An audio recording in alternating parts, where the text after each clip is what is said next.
Oi, gente. Estamos de novo aqui com o professor Eduardo. Eu sempre pronuncio o nome dele errado, depois ele vai me ensinar o sobrenome, não é, professor? E nós vamos agora continuar nossa conversa. Dessa vez nós vamos falar um pouco sobre essa reforma da Previdência que está no Senado. Ainda não foi aprovada, não é isso? Mas está em discussão no Senado. E nós vamos falar sobre marginal tax rates, ou taxa marginal de impostos, que é uma ideia antiga que já existiu nos Estados Unidos e que a congressista Alexandria Ocasio-Cortez e o Bernie Sanders estão querendo retomar.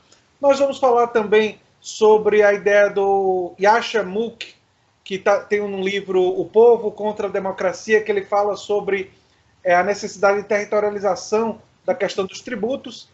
E o que mais o professor quiser falar, porque ele tem total liberdade aqui no canal, já é uma figura que eu respeito muito, gostei muito da nossa primeira conversa, acho que quem não conferiu, vale a pena conferir. E aqui é uma continuação daquela conversa, trazendo outros elementos. Eu queria perguntar para o professor, porque até onde eu sei, o professor está envolvido nessa questão da reforma da Previdência, com críticas a essa reforma que estão tentando aprovar, que já foi aprovada na Câmara dos Deputados e agora foi para o Senado. E eu queria que ele me dissesse quais as críticas dele, como é que tem sido a atuação dele, se tem alguma coisa de bastidores aí da política que ele poderia trazer para a gente. Enfim, a gente começar a conversar sobre isso. Depois a gente vai para os outros temas, não é, professor? Então, André, tudo bom? Bom te rever novamente, de novo aqui, com os seus ouvintes. O bastidor da política eu tenho sobre a reforma tributária, mas eu vou deixar para o final. Tem uma boa notícia sobre a reforma tributária. A gente está precisando de boas notícias. Mas vocês têm que assistir até o final, senão vocês não vão saber o que é. Boa, boa, gostei. Não, a reforma da Previdência, o que eu tenho dito é que não é a reforma da Previdência, né? A reforma é acabar com o Estado, o Pacto Social de 88, é isso. É muito mais grave do que isso, tá certo?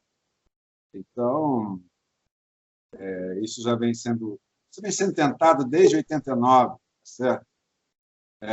Mas a partir de 2016, com o golpe parlamentar, esse processo, a correlação de forças caminhou no sentido de que eles implantassem um projeto acalentado há mais de 30 anos. Né? Em última instância, as elites brasileiras são muito retrógradas. Elas não aceitaram a cidadania social de 88, jamais aceitaram. Mesmo sendo uma cidadania social, conquistas sociais inspiradas na social-democracia. Quer dizer, não tem nada de revolucionário, não tem nada de bolivariano, certo? Social-democracia, que é um negócio para humanizar o capitalismo. Sequer isso eles aceitaram. Então, está em jogo no Brasil é isso. Agora é a dissolução disso. A reforma da Previdência hoje se insere na mesma linha do que já vem sendo feito com o teto dos gastos. Né? Você segura os gastos não financeiros. Né? Os gastos financeiros têm liberdade total, mas os não financeiros têm um teto. O aumento da DRU de 20% para 30%, a reforma trabalhista. Né?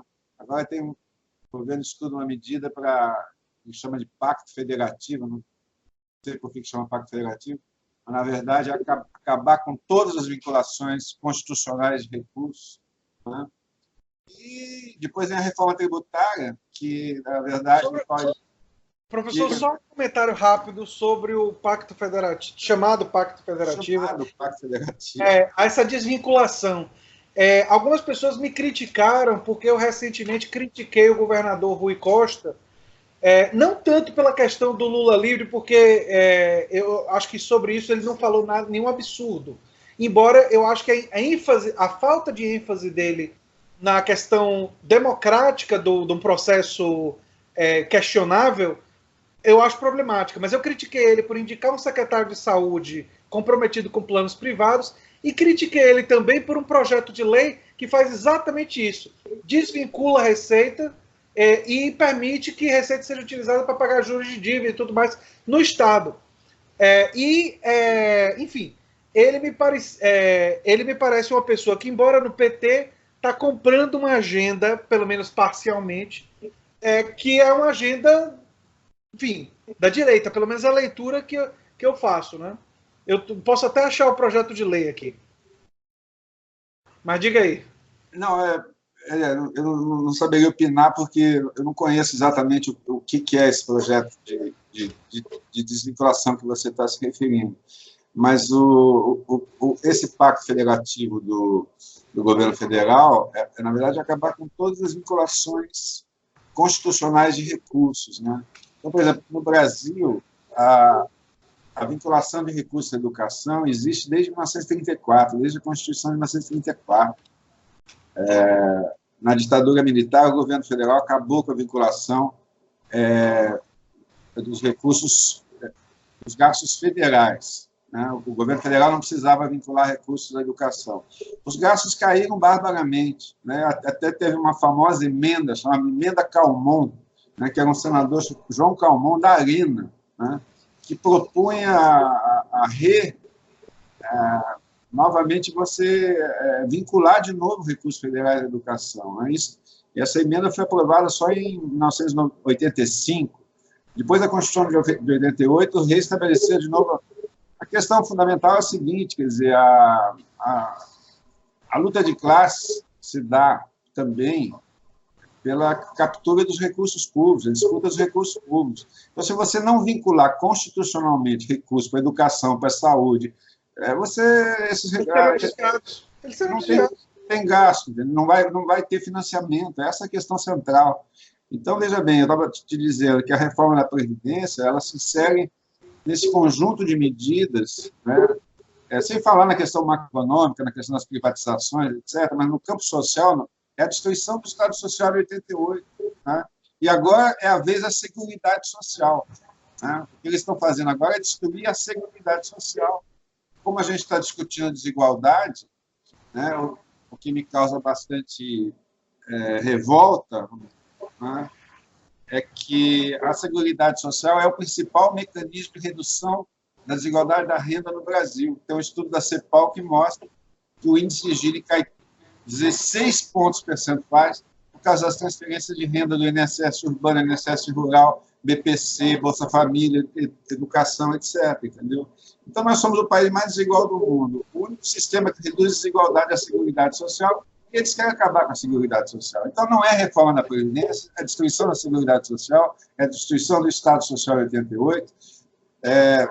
90% da economia que o Paulo Guedes vai fazer, aquele 1 bilhão que ele quer, 90% vem sobre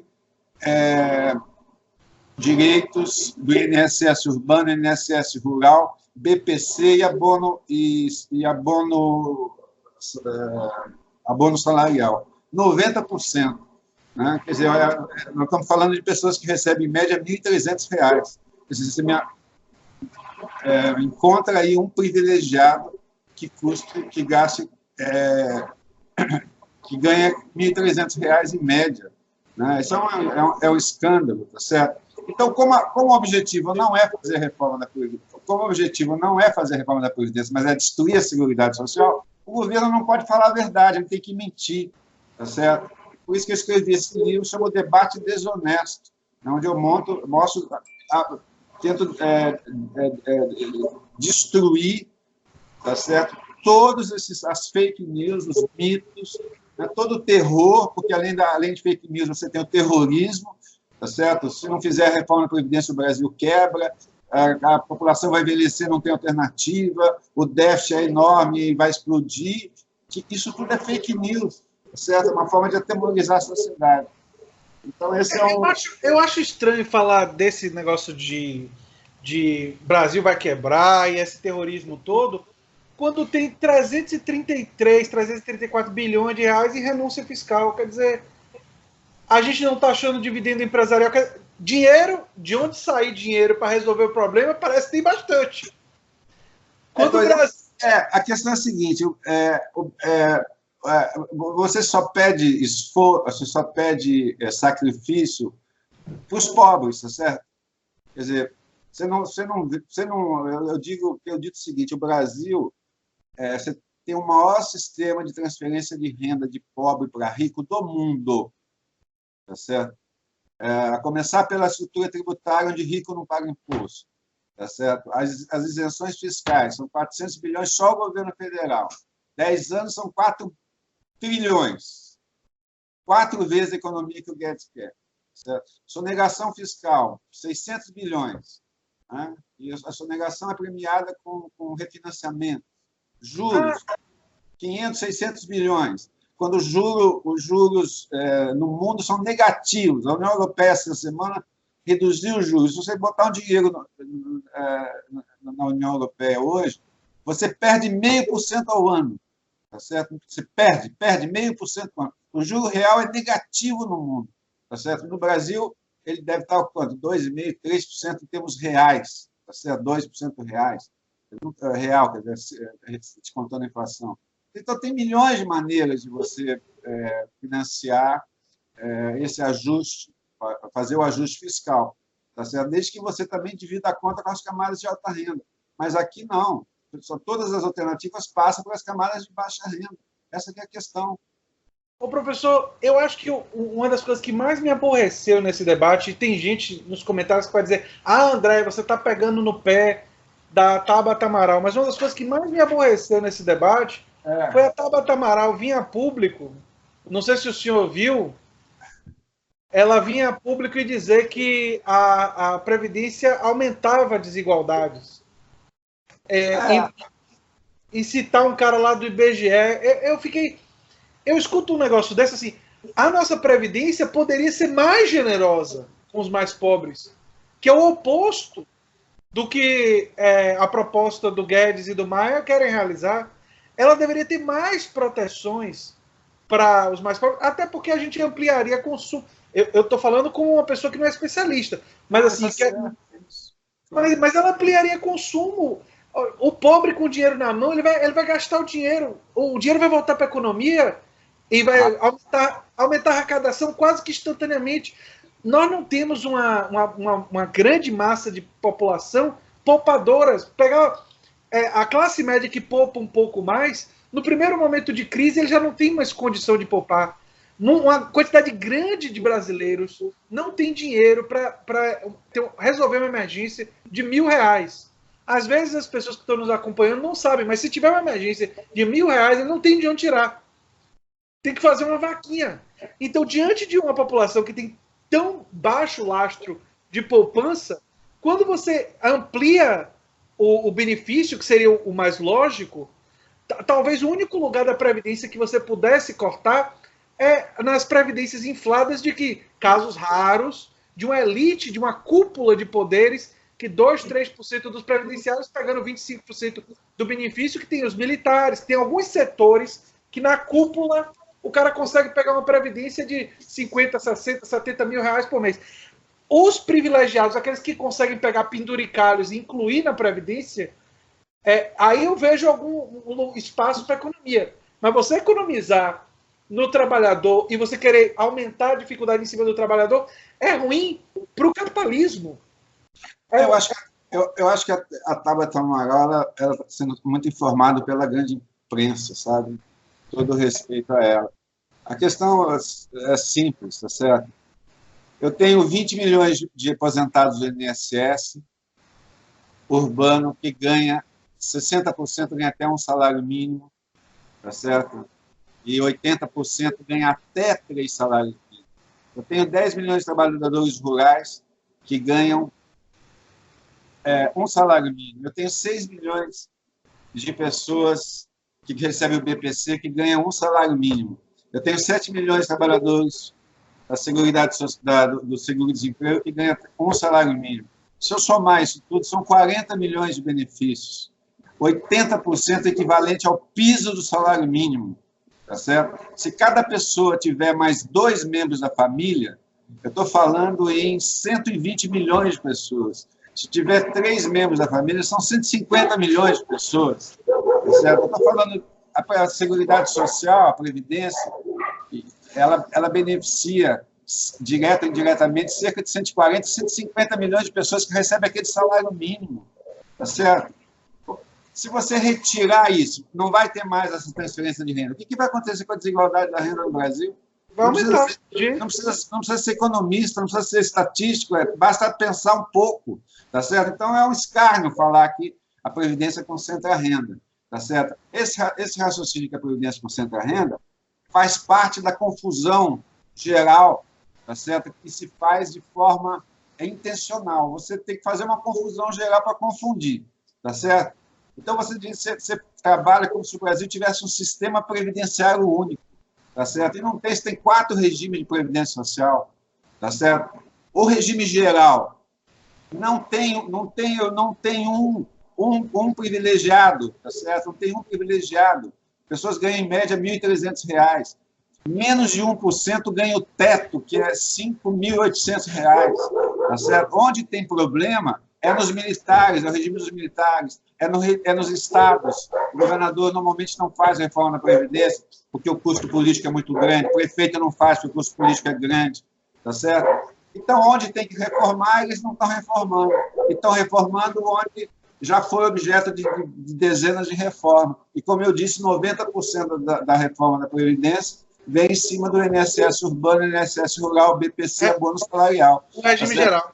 Então, é um escárnio, tá certo? É um debate desonesto. Aliás, vou de novo fazer a minha propaganda aqui. Tudo isso que eu estou falando está nesse livro aqui, tá certo? Tem uma versão e-book que vocês podem ver, está tudo dito lá, isso tudo. O senhor está certíssimo, professor, em fazer propaganda desse livro. Eu agradeço, porque o nosso público é um público que boa parte dele vai querer buscar, vai querer se informar, e são formadores de opinião. Muitos dos nossos...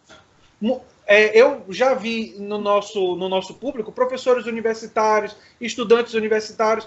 É um público que não é tão grande, chegamos a 50 mil inscritos, mas é um público formador de opinião. São pessoas que vão atingir outras pessoas. Então é muito importante que eles tenham acesso ao seu livro, que eles leiam sobre o que o senhor tem escrito em livros e artigos, até para eles trabalharem nessa atuação de formação de opinião, né? Para a gente combater essa onda de desinformação que é terrível. Chega a um determinado ponto, você não sabe mais o que é verdade. É uma coisa chocante. Eu vejo pessoas dizendo coisas com naturalidade que eu, às vezes, em 1 minuto, 2 minutos, pesquisando no Google, eu descubro que aquilo dali não se sustenta, não cai em pé. É verdade. É uma coisa que prejudica. Eu vejo pessoas do nosso campo, um grupo de WhatsApp, falando a verdadeiros absurdos, tá certo? Porque eles não têm culpa, ninguém tem culpa, porque é um tema complexo, árido, e a informação que é passada é uma lavagem cerebral que é feita na cabeça das pessoas, tá certo? Com dados mentirosos, é uma vergonha, sabe? Dados que não param em pé, tá certo? Não param em pé, tá certo? Então é isso mesmo. O objetivo desse livro é exatamente fazer esse tipo de trabalho e, enfim, tinha esperança que ainda pudesse interferir no resultado do Senado, mas pelo jeito foi difícil. Eu só espero que com o tempo, essas coisas tendo impacto, a população, parte da população se torne mais, abra um pouco o ouvido para, enfim, uma informação mais especializada. Um dos motivos que eu fico tão feliz com a presença de pessoas como o senhor, presença como Denise Lobato Gentil, e uma das funções do canal é trazer especialistas de diferentes áreas, justamente para a gente elevar um pouco o nível. Uma dificuldade que eu sinto é que a desinformação, o meme, você simplificar, é mais fácil de atingir as massas do que uma explicação mais complexa e mais coerente com a realidade. Quer dizer, a gente entra numa batalha, é como se a gente estivesse com uma arminha e o outro está com um canhão e um míssil. Isso dificulta muito também no embate. Mas eu acredito no seguinte, a nossa vantagem é a realidade, é o fato de estar com bases mais firmes. E sobre o que o senhor falou do nosso campo, eu não estou alheio. Assim, eu não sou especialista nisso, sou um curioso, e por isso, inclusive, que eu chamo pessoas como o senhor, Denise Lobato Gentil, porque sempre a gente vai encontrar pessoas que sabem muito mais do que a gente e tem mais informação. Se o senhor quiser retomar alguma coisa da Previdência, fique à vontade, viu? Ela está agora no Senado e é muito preocupante, mas eu queria falar rapidamente, a gente vê quanto tempo a gente fala sobre isso, sobre uma coisa que existiu nos Estados Unidos durante o pós-guerra e até antes da guerra, que agora a congressista, né, Alexandria Ocasio-Cortez quer retomar, que é o Marginal Tax Rate, que sempre me pareceu, desde que a primeira pessoa me explicou isso daí, eu achei uma ideia brilhante. E como é que ele funciona? Eu pego o exemplo de uma pessoa que ganha 10 milhões de dólares no ano. Os primeiros... esse exemplo é simplesmente didático, né? Os primeiros 30 mil dólares dos 10 milhões não são taxados, como não são taxados para ninguém. De 30 a 50, a taxa é tipo 2% sobre esses 20 mil. De 50 para 100, esses 50 mil, a taxa seria de 10%. E aí ela vai caminhando, e ela só chegava na época da Segunda Guerra Mundial, no pós-guerra nos Estados Unidos, ela chegou em Franklin Delano Roosevelt, ela chegou a incríveis 90%, que é um valor altíssimo. Quando você diz que os Estados Unidos praticou taxas marginais de imposto nesse valor, as pessoas se assustam. Principalmente porque elas pensam que é 90% sobre a totalidade da renda, mas é óbvio que não é. É óbvio que não é 90% sobre a totalidade. O 90% só incide sobre... quando você ultrapassava 10 milhões de dólares, incidia no 1 milhão extra. Ou, em alguns casos, era quando era 20, 30 milhões de dólares no ano, incidia no 31º milhão. E em relação à renda anterior, o imposto não era tão alto. Essa estratégia que foi feita nos Estados Unidos sobre indivíduos e, em parte, grandes empresas, no período que os Estados Unidos estavam em expansão industrial, fez os Estados Unidos ter dinheiro para investir na NASA, botar o homem na Lua, levar os melhores cientistas do planeta lá. Sempre me pareceu uma ideia boa. E os Estados Unidos acabou com isso na época do governo do Ronald Reagan. E quando acabou com isso, e quando deu isenções fiscais das grandes corporações, foi o período, ali, final dos anos 70 e início dos anos 80, que os Estados Unidos começou a aumentar a desigualdade e caminhou para se tornar um dos países mais desiguais do primeiro mundo.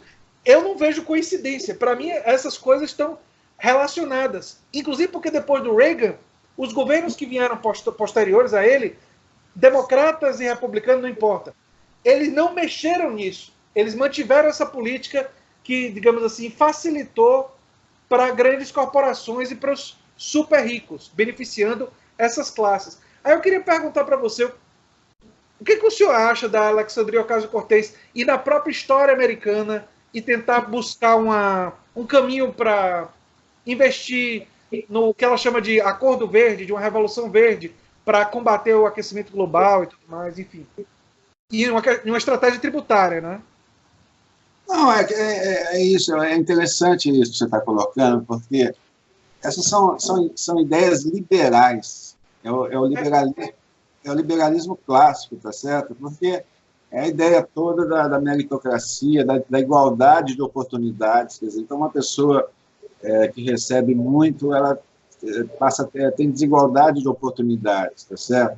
Então são medidas de cunho liberal que moldou a história do capitalismo desenvolvido no século passado, tá certo? Você citou o exemplo dos Estados Unidos, você tem toda a razão. Chegou a 90% aqui, a alíquota máxima do imposto de renda, né? A alíquota marginal, que a gente chama.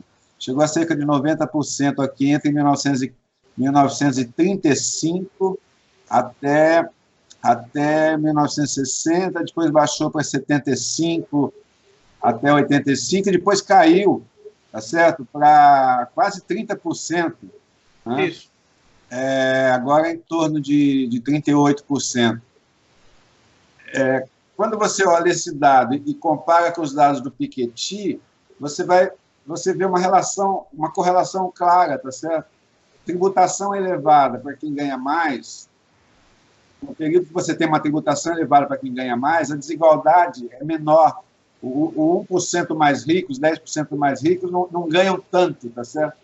quando você inverte isso, tributa menos, a desigualdade aumenta. Se você olhar os dados do Piketty, está claramente, tem uma correlação muito clara. Agora, eu vou citar o caso do Reino Unido. O Reino Unido chegou a quase 98%, 95%, entre 1935 até 1985, tá certo? Até 1985. Na França, chegou em torno de 70% e hoje continua em torno de quase 60% essa alíquota máxima.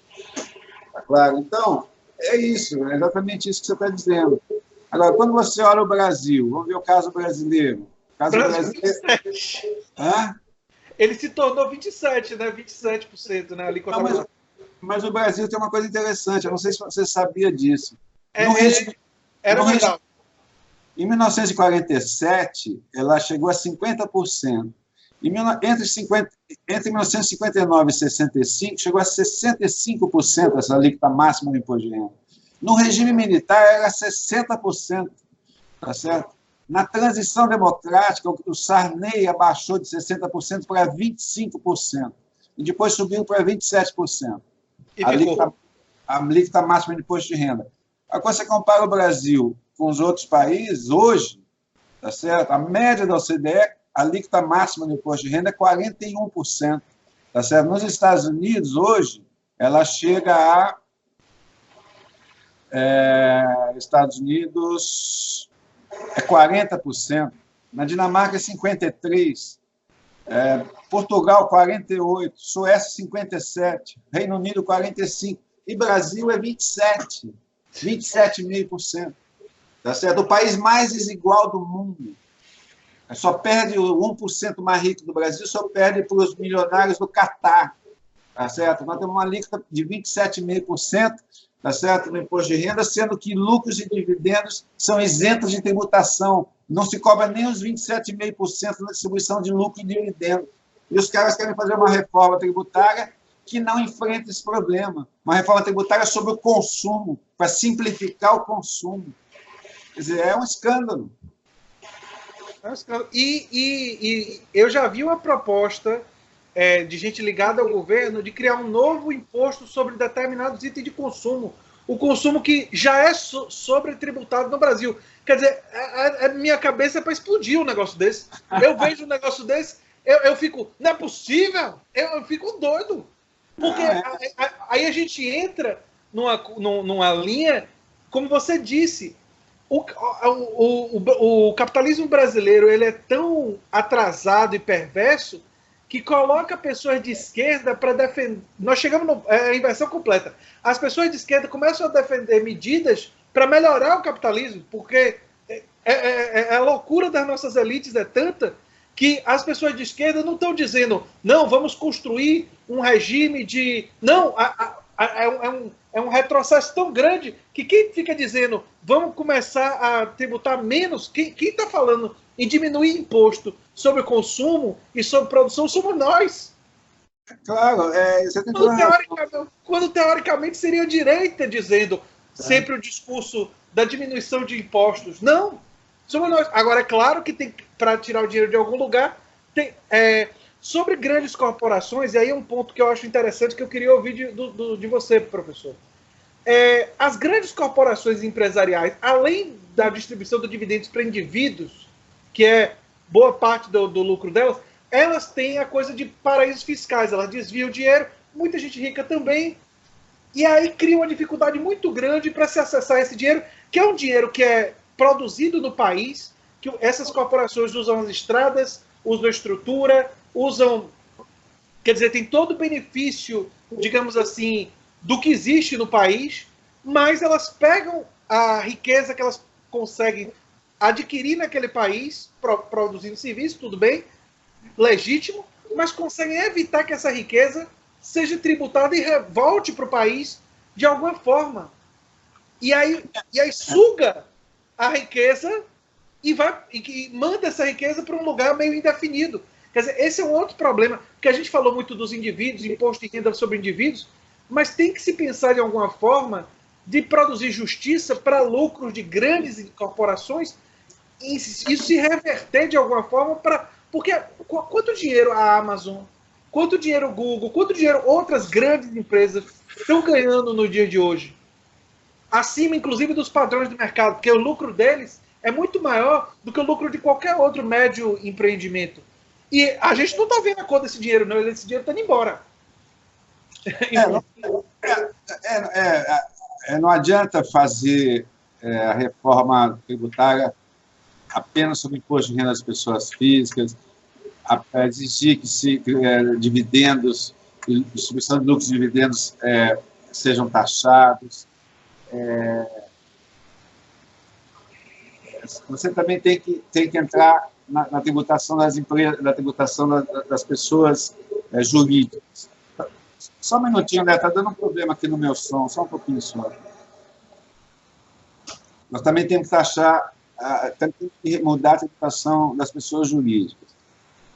No Brasil tem um negócio muito estranho, que a maior parte das empresas, acho que menos de 5% das empresas, ela é tributada sobre o que se chama lucro real. Só 5% das empresas. As outras são tributadas sobre um negócio chamado lucro presumido, que é uma forma que também só existe no Brasil, acredito. Certo? Você presume lá um lucro e praticamente você não tributa. Tem que acabar com essa tributação sobre o lucro presumido. Tributação da empresa, a microempresa, a pequena empresa tem que ter um tratamento diferenciado. Tá certo?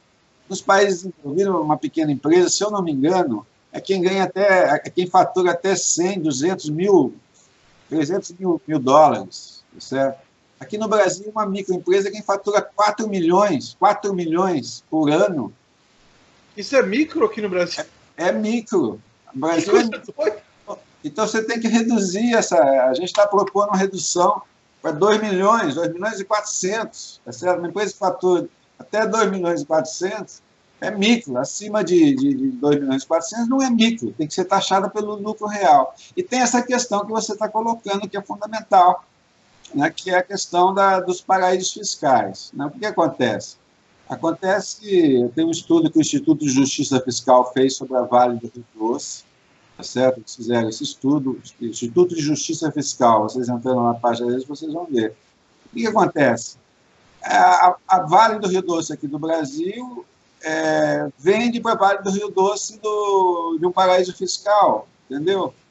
E subfatura, vende ao preço abaixo da cotação internacional do minério, coisa desse tipo, tá certo? Então, e não paga imposto. Tem uma série de mecanismos que você tem para não pagar o imposto no país de origem. Né? Então, esse é um problema que não é só do Brasil, é uma coisa internacional. Hoje em dia, esses paraísos fiscais estão em toda parte, inclusive estão na Europa, tá certo? Em Luxemburgo, mesmo na Inglaterra. Essa é a questão complicada. Tem países europeus que são paraísos fiscais. Tá certo? A gente acha que aqui nas Bahamas, no Paraguai, não está lá também. Tá certo? Então, esse é o problema mundial. Esse é o problema mundial. Então você tem que pensar em alternativas. Né? A União Europeia tem pensado e tal, mas a gente propõe uma série de medidas para combater isso aí, tá certo? Por exemplo,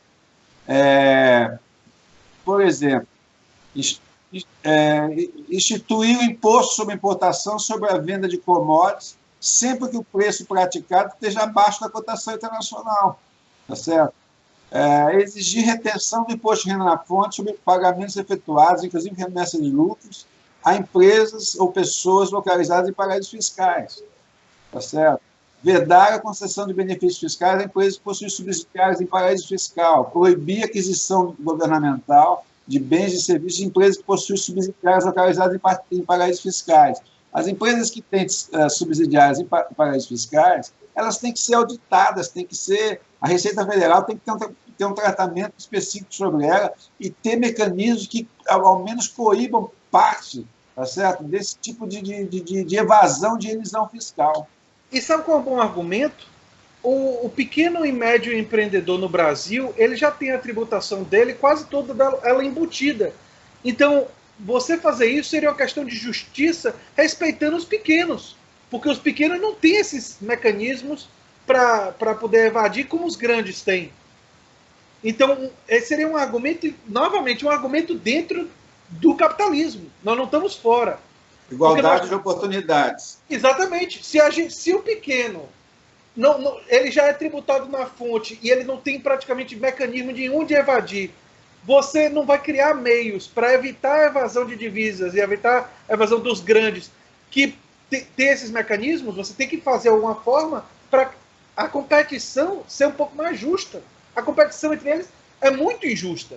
É muito injusta. É a ideia liberal de você impedir a competição, a concorrência desleal. Isso é uma ideia liberal. É isso.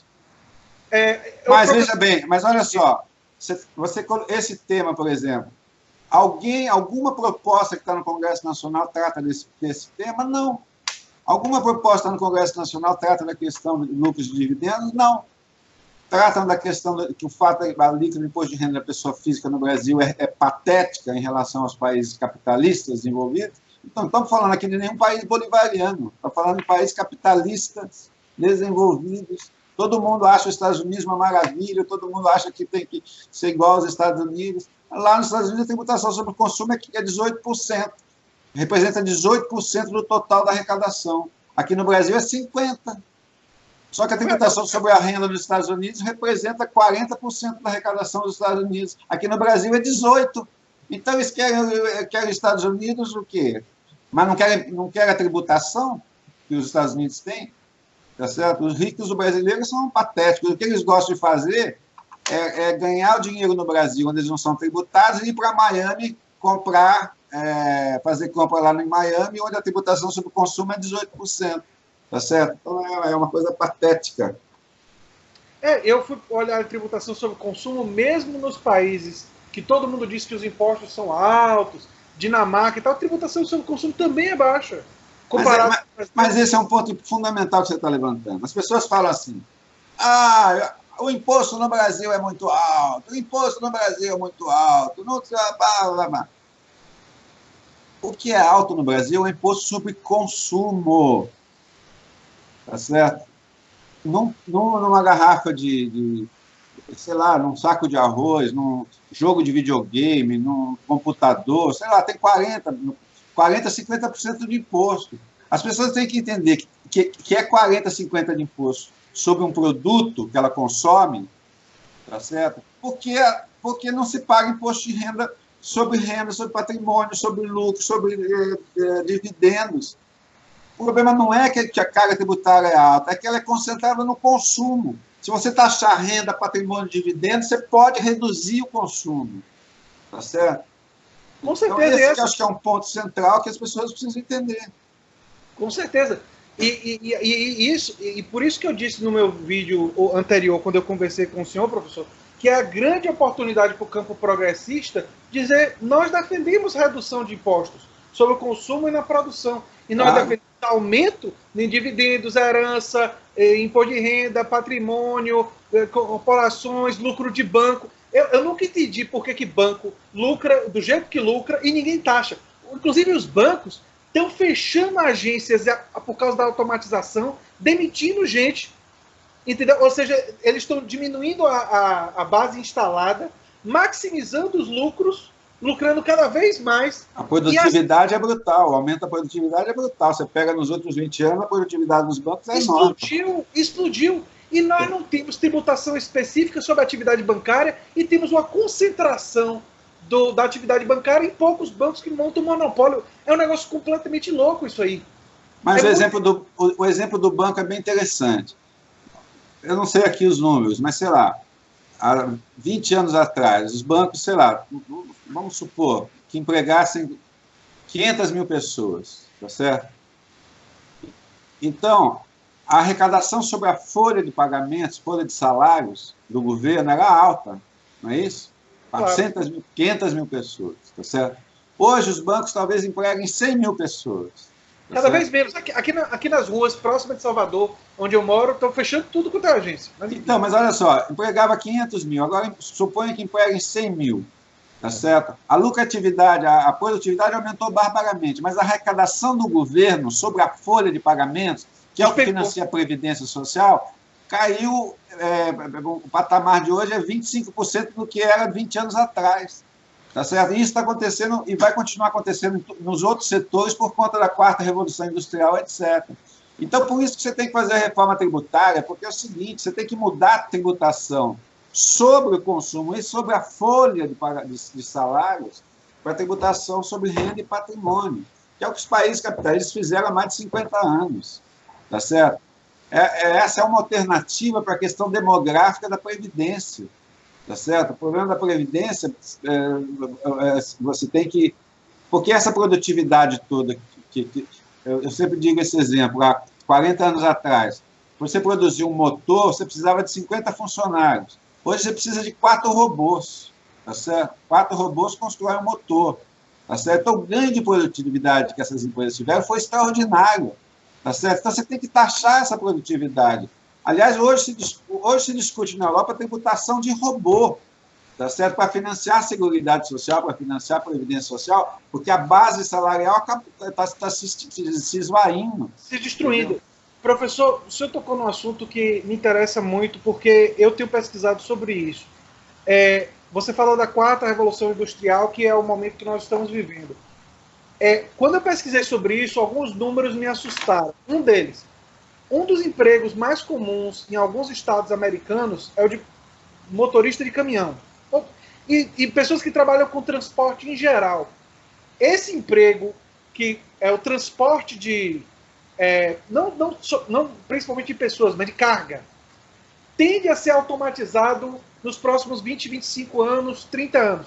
A tecnologia está chegando na automatização do transporte de uma forma que as pessoas talvez não tenham ideia de como é que vai acontecer. A Amazon, que é uma das maiores, se não for a maior empresa do mundo, com o homem mais rico do mundo, que é o Jeff Bezos, está caminhando para sugar o mercado, né? Assim, o comércio em geral, 20 a 30% do comércio local, ou seja, as pessoas vão comprar quase tudo online. E quando você vai para um lugar de envio de material da Amazon, é robô por tudo quanto é canto. Você quase não encontra seres humanos. Basta ver as fotos, entendeu? Você tem uma pessoa para administrar 200, 300 robôs. Então, nós estamos caminhando para um lugar que a gente vai precisar de mecanismos muito inteligentes para taxar toda essa produtividade, até para pensar como é que vai ser o trabalho do novo século. Porque muitos dos empregos repetitivos, empregos de limpeza, esses empregos vão desaparecer e não vão voltar. E não tem... É uma coisa meio... Não tem para onde correr aí. E aí você vai ter que pensar em alternativas. Uma das coisas que eu defendo é você tentar investir em empreendimentos cooperados, mas eu não acredito que isso resolveria. Isso é tipo parte da solução, mas nunca há solução. E eu acho que a gente vai ter que caminhar para uma renda mínima universal para atacar a pobreza. Mas também não é suficiente. O que se discute hoje na Europa, no campo progressista europeu, é exatamente isso. A ideia é a seguinte: no futuro não vai ter emprego, não vai ter, as pessoas não vão ter salário lá, certo? Não vão ter salário, isso está perto de chegar lá. Então, há 40 anos atrás, se discutia uma renda básica para proteção social, certo? Para quem não tem emprego, para quem é pobre, está baixa de pobreza, tem que ter uma renda básica. Hoje se discute uma renda básica para substituir o salário, certo? É isso que está se discutindo lá fora. Essas coisas vão demorar um pouco para chegar no Brasil, mas elas já estão chegando. Você já falou isso, a questão da uberização. A uberização não é uberização só de táxi, de comida, tá certo? A uberização é geral. Você tem uberização de transporte de carga, de tudo. O que você imaginar, já tem empresas que fazem esse tipo de coisa. Tá certo? Agora, no futuro, não aqui tão logo, mas lá fora, você falou dos motoristas de caminhão. Você não vai ter motorista de caminhão, tá certo? Você vai ter... tá certo? Então, são transformações que estão ocorrendo. E essa questão da uberização, por exemplo, já chegou no Brasil e nós não estamos discutindo isso. Tá certo? Os caras estão pensando na questão da Previdência, questão da demografia, como se no mesmo cenário que existia em 1950, quando você tinha uma produção fordista. Você está entendendo? É o mesmo raciocínio, é o mesmo argumento. Tá certo? Antigamente tinha 10 trabalhadores ativos para um aposentado, agora vai ter 4 para um aposentado, não tem alternativa. A alternativa é, sim, antigamente você, para produzir um motor, você precisava de 40 funcionários, hoje você precisa de 3 robôs. Tá certo? Essa empresa que teve um ganho de produtividade extraordinário. Tá certo? A alternativa é transitar da tributação sobre a folha de salário para a tributação sobre o lucro, dividendos e ganhos, etc. Essa é a alternativa do ponto de vista do financiamento do Estado. Mas não, se pensa ainda como se pensava há 80 anos atrás. Não tem diferença nenhuma.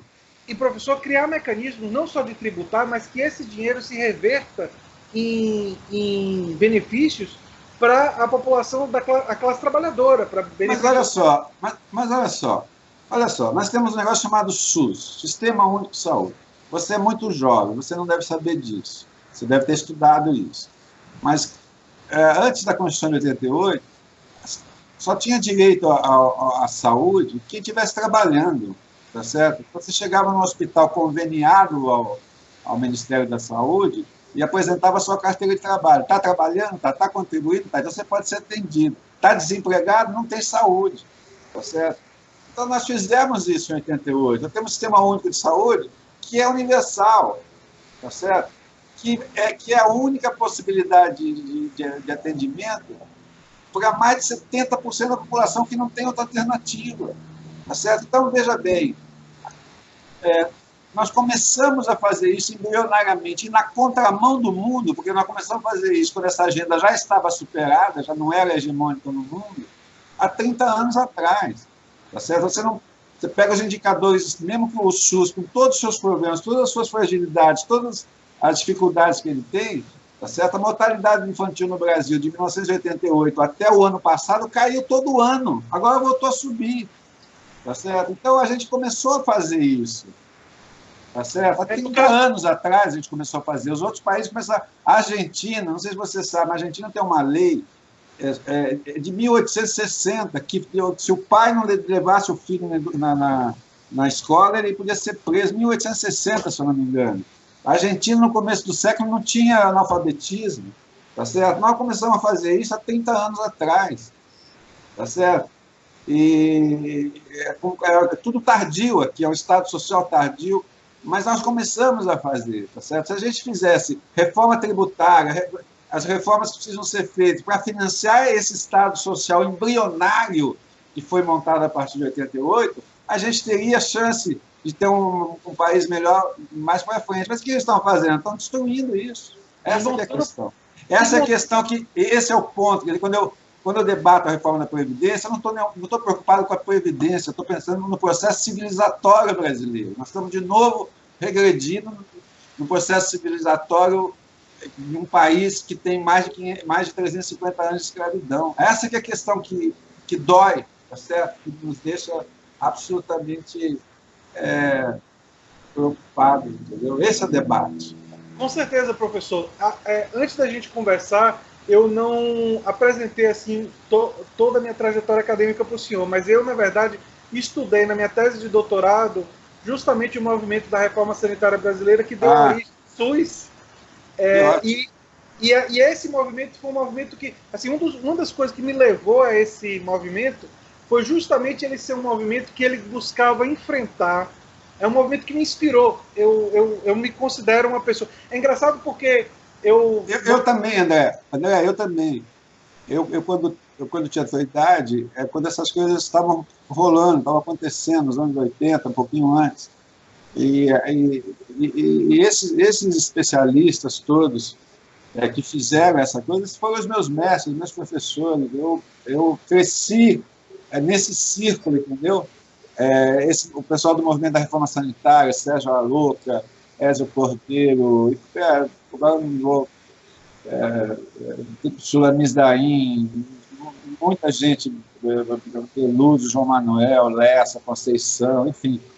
Então, é um conjunto de especialistas, né? O próprio Celso Furtado, enfim, que eu tive assim, a possibilidade de conviver. Eu era bem jovem, eles eram bem mais velhos que eu, mas a influência que eu tive na minha formação foi essa. E o movimento sanitário, que você estudou, é uma coisa extraordinária, pela resistência que eles tiveram na ditadura militar e como eles conseguiram fazer com que as suas teses da ditadura militar fossem escritas na Constituição de 88. É um dos movimentos progressistas mais extraordinários da história do Brasil, por causa do momento que eles surgiram, defender um outro Estado, um Estado que fosse mais democrático, que não fosse patrimonialista. Ele surge como uma reação à ditadura militar. Ele foi montado uma ditadura militar, apresentando uma alternativa, e conseguiu escrever essa alternativa na Constituição, e está aí, os frutos estão aí. Com certeza, e cabe a nós continuar lutando por esses princípios. Tem que lutar para que isso não seja destruído. Porque uma vez que você destrói, para você remontar é muito difícil. Muito difícil. Muito difícil. Muito difícil. Eu estou me lembrando, professor, de um livro de Pierre Bourdieu, acho que está aqui em cima, esse livro, que é Contrafogos. E por que o Contrafogo? Porque Pierre Bourdieu fez um texto meio engraçado, assim, falar sobre esse texto, mas é assim, que ele falava da França e do ataque neoliberal sobre a França. E ele dizia, nós temos que ser, em apenas um sentido, conservador, para conservar o estado de bem-estar que nós produzimos, porque eles querem destruí-lo. E se eles... eu vou usar esse termo, eu passei a ser um conservador a partir de hoje. Porque, não, e assim, é engraçado essa parte do livro. Eu li o livro Contrafogo de Bourdieu. E é engraçado essa parte do livro, porque quem conhece Bourdieu é um cara de esquerda, Bourdieu é um cara progressista, assim, claramente nos livros dele, nos textos dele, sempre foi. Mas quando ele estava analisando a conjuntura daquele momento, e ele via um avanço do neoliberalismo, um avanço de uma coisa de destruição do estado de bem-estar social, ele disse, diante desse tipo de ataque, eu sou conservador do estado de bem-estar social que nós construímos juntos. Mas é isso. Não, ele falava assim, não é que eu queira reduzir a isso. Tem um momento no texto que ele diz que nós temos que ter propostas para ir além do que nós construímos, mas manter é o básico diante da ameaça. A ameaça que nós vivemos. E olha a ironia, porque ele estava falando disso dos anos 80 e anos 90, que é o período, o Ronald Reagan, Margaret Thatcher, e é o período que essa onda toma conta até dos partidos ditos de esquerda. Porque Bill Clinton nos Estados Unidos assume um discurso que mantém isso, então o Partido Democrata deixa de ser um partido de esquerda nos Estados Unidos. Na Inglaterra, num momento posterior, Tony Blair e essa ala do trabalhismo também se desloca e passa a ter uma certa permissividade com isso.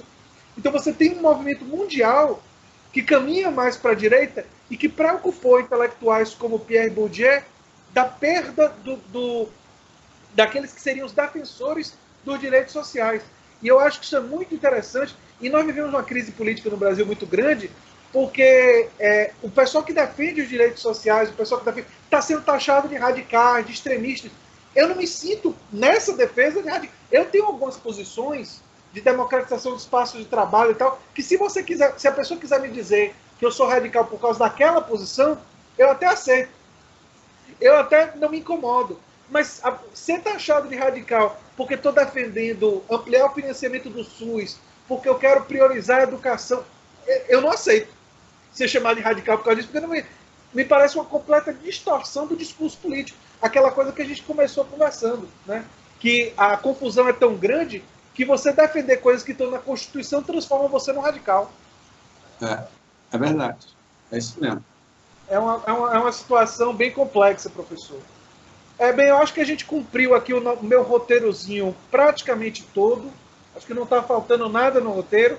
Eu quero dizer, antes de finalizar a conversa, professor, assim, isso aqui não é bem uma entrevista, a gente tem um diálogo.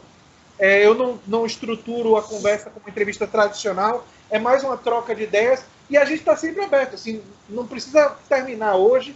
Daqui a um mês ou dois, o senhor tiver uma novidade... sim, antes de me despedir, o senhor ficou prometendo a novidade boa da reforma tributária. Eu vou deixar o senhor falar isso para eu ir para a despedida e com os agradecimentos ao senhor, mas vou liberar, já falei. A notícia boa é a seguinte, eu não sei se vocês sabem, mas a gente, há 2 anos atrás, tem um grupo de mais de 40 especialistas. Nós fizemos esse documento aqui, ó, não sei se dá para vocês verem aí. Dá. A reforma tributária é necessária, justiça fiscal é possível, subsídios para o debate democrático sobre o novo desenho da tributação brasileira. Dá para ler assim. Tá, então, esse documento aqui, ele é de 2018, dezembro de 2018. Tem 2 documentos, isso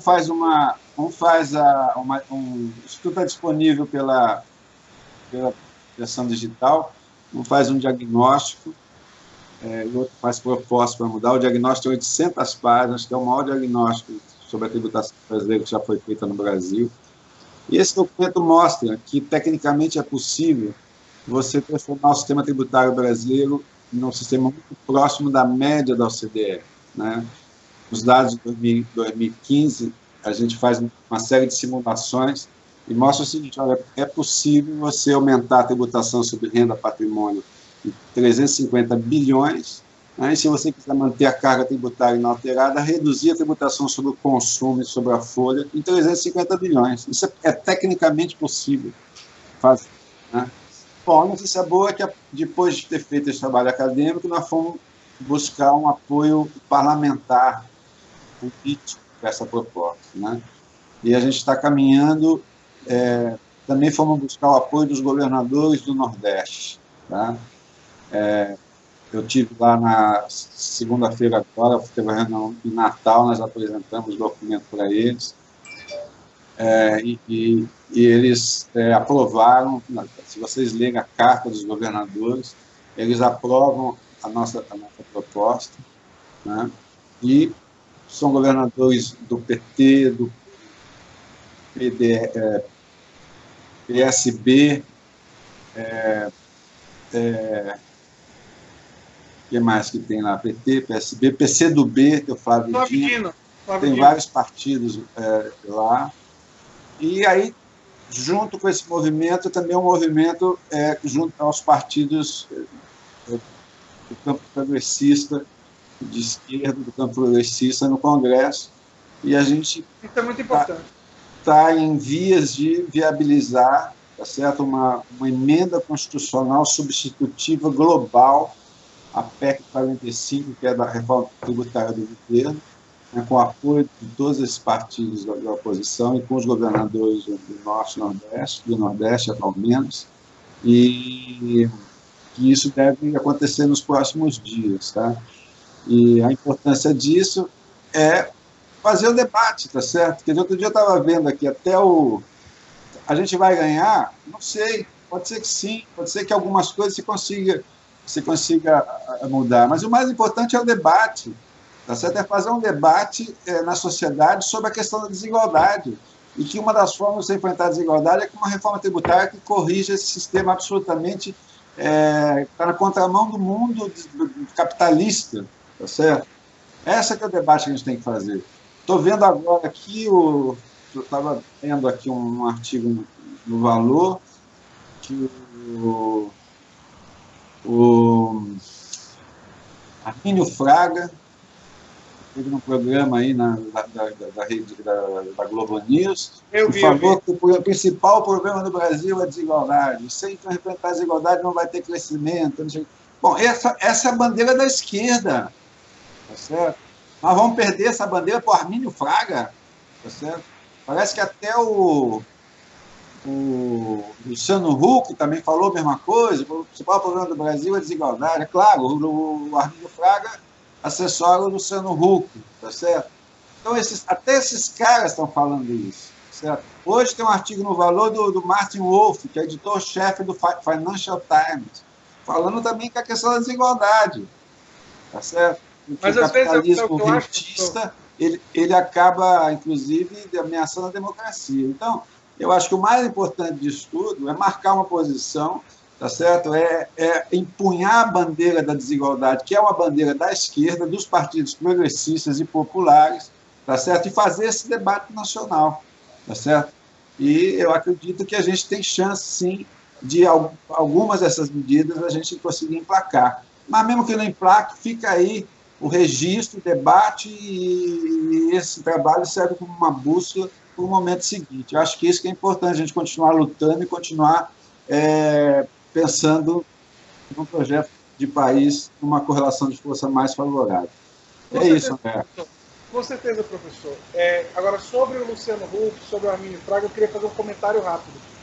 Eles podem estar falando que o principal problema é a desigualdade, mas eu quero ver eles defenderem políticas públicas que enfrentam esse problema da desigualdade. Pois é aí que está. É uma hipocrisia muito grande. Eles falam da desigualdade, mas defendem a reforma trabalhista. Falam da desigualdade, mas defendem a reforma da Previdência. A receita para a desigualdade deles é programinha de transferência de renda que dá R$ 50 para cada pessoa. Essa é a receita para se afastar da desigualdade. É uma hipocrisia enorme, tá certo? Isso a gente já sabe faz algum tempo. Mas então... essa bandeira é da esquerda, e a reforma tributária é uma oportunidade para a esquerda empunhar essa bandeira e levantar. Concordância 100%. É a oportunidade para mostrar, através de políticas públicas, quem é que está de um lado e quem é que está do outro. Você mostrar, olha, se você defende tributação sobre o consumo, você defende um sistema que enriquece o rico e que criminaliza o mais pobre. E para de falar de que quer combater a desigualdade. Exatamente. Uma pessoa que faz um negócio desse, que fala que quer combater a desigualdade, na prática não quer, tem que enfrentar o debate para mostrar que para combater a desigualdade tem que mudar as estruturas que são equivocadas até do ponto de vista do capitalismo.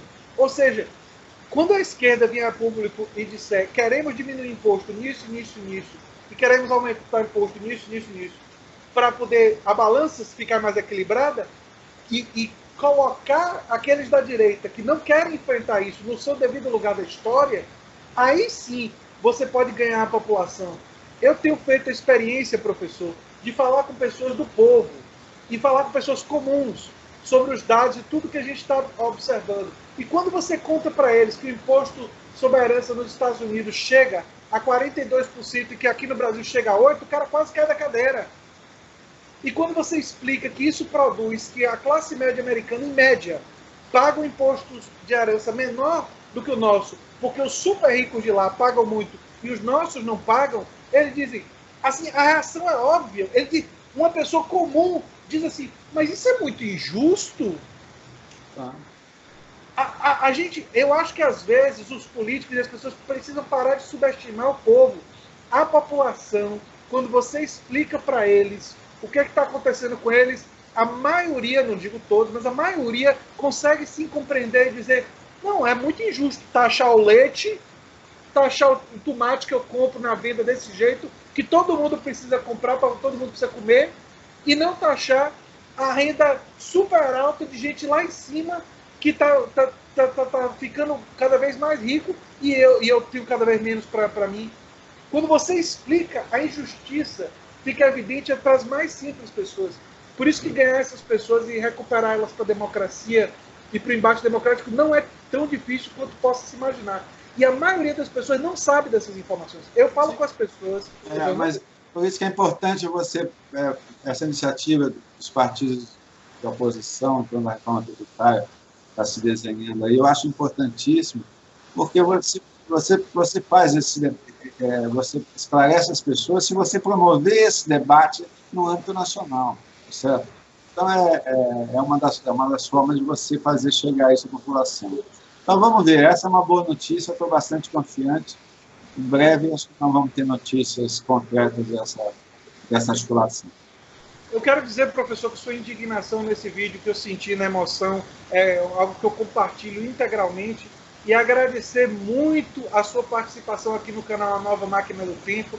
Nós temos um canal voltado justamente para esses esclarecimentos, para uma conversa franca e que sem aqueles limites de tempo, às vezes, de televisão. Aqui a gente ficou falando mais de 45 minutos e não tem problema, entendeu? E a gente vai ter outras oportunidades. O convite está estendido aí para daqui a um mês ou dois, quando a discussão sobre a reforma tributária estiver rolando, você tiver mais novidades quentes para a gente. Daqui a 2 meses, se o senhor estiver disposto a gastar uns 30, 40 minutinhos para explicar o que está acontecendo e a gente fortalecer o nosso público de informação e munir eles com informação para essa luta, a porta vai sempre estar aberta. Eu quero agradecer efusivamente sua participação e dizer que, enfim, fico muito feliz com a sua disponibilidade de tempo aqui no canal. Eu que agradeço, André. Parabéns aí pelo seu trabalho. Eu te dei uma notícia em primeira mão. Hein? Isso aí, depois a gente pode conversar mais à frente sobre ela. Um abraço a todos. Muito obrigado. Um abração, gente. Tchau, tchau.